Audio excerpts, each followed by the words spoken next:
Hey guys, how you going? Ken here from lifestyledesignhq.com. I'm actually on my way to drive to Burswood Park in Western Australia.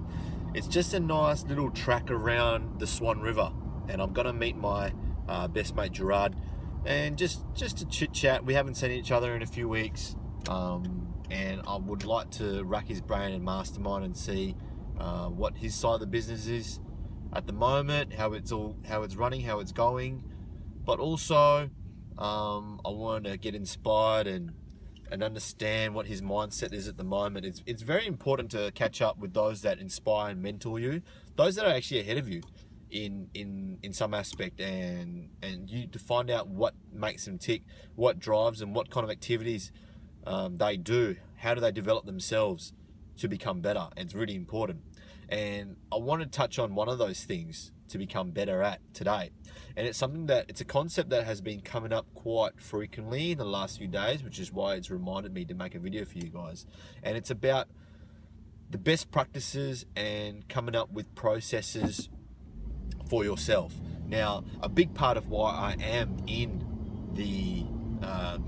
I'm an digital entrepreneur and having a business online is about processes. You know, by having processes in place, it pretty much negates you from being present in the situation, so that you don't actually have to physically be there to overlook and see the whole thing yourself. So what it does is it gives you the time freedom and the flexibility to go out and actually do something that you enjoy. Hence why I've called my business Lifestyle Design HQ. So by having the businesses or the processes of the businesses in place, it allows you to step aside and do the things that you actually love doing.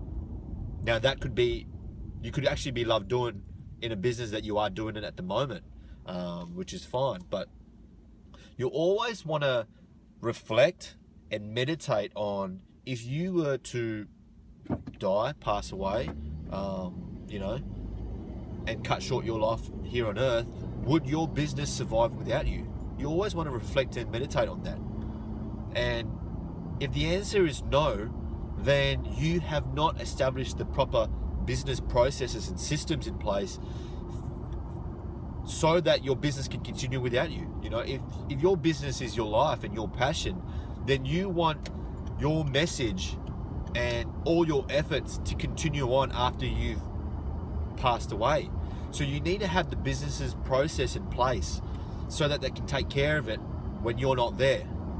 And so you can step aside and actually look at it from an external point of view, because sometimes when we're trapped with such tunnel vision, we sort of blind ourselves from looking at it from an outside perspective, which is really important, I find, to better yourself, to actually see what kind of product and service that you're actually providing, and to provide better value.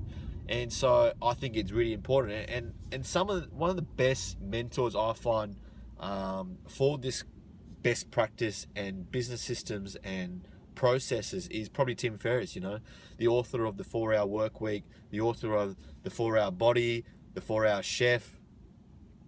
He has just devised, and his whole world revolves around being efficient and maximum productivity for the least amount of effort, so that you can go out and create and dream and innovate and just build, construct, whatever word you want to use. You need the time freedom and the flexibility to go out and do that. And so it's very important, once again, that you establish some business processes, some best practice, so that you can allow yourself the time freedom and the flexibility to design a lifestyle on your own terms. So that's really the message I wanted to share today. If you guys have any input on that, please reply to this email and this video. I'm gonna hit my walk with Gerard pretty soon. Just an update. I told you guys I hurt my hamstring about what is it now?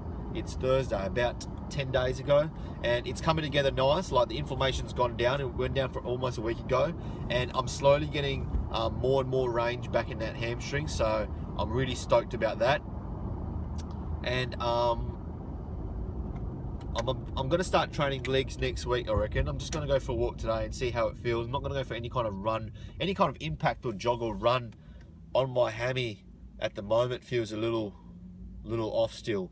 There's still a little pain in there, so I've started squatting, just doing some air squats, and it's feeling okay. On the way down, on the way up, there is a little point where it starts to niggle a little bit. So I reckon next week I'll be all right.